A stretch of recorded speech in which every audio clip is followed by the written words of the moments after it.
জানাচ্ছি নোমান খান পেজ থেকে সরাসরি যুক্ত রয়েছি রামু বাইপাস। আজকে কক্সবাজার থেকে চট্টগ্রামমুখী ট্রেন যাওয়ার সময় এখানে এক তরুণী আহত হয়েছে। তরুণীর পরিচয় শনাক্ত করা যায়নি এখনো পর্যন্ত। ইতিমধ্যে নাই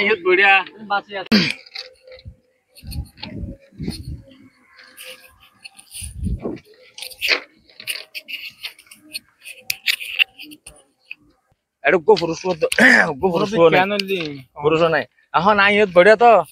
ইহত বঢ়িয়া ট্রেন অরণ দিয়াত আছে 2-5 মিনিট অরণ দিয়ে কোনো মানুষ টানুষ আইন দেখির নতখনের পরে ট্রেন যাইবা দেখি দে মাইফকু গুজরের আই দুরিন্তি ফানি আম ফারাই না আই সাইড দে মাইফি বেড়ে বইতে কেউ ওরে ঠ্যাং টুং নাই ঠ্যাং দেখি দৌড়ে নিছে ই বেড়ে গুজরি বইতে কেউ হয়তো বাবা আর কাছে না হ্যাঁ না হরা তারপরে আইন যাবার মানুষ মাইফাই নতুন ডাকি আনি পানি জানি আনি বাড়ি বাড়ি ইন্দি নিচে বোয়া করাই তারপরে এবার তো হইতে তন্দুগর নম্বর দে তাই দিবে নম্বর দিয়ে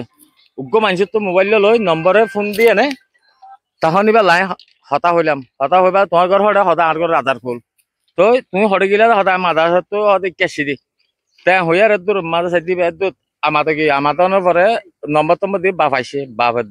বাই আই তারপর লাস্ট হতে আদের মাদার সাথে আসছিল বই এখন কি লাইছি আনতে নবুঝির তা আর তো এটা পুরুষ দিকে সিঙ্গেল মাইফ শুধু এই বেদজন দেখি এটা হনি কেন আছে এদুর আর হতা মেম্বারে ঘর বরাবর আইতো হনা জীবিত জীবিত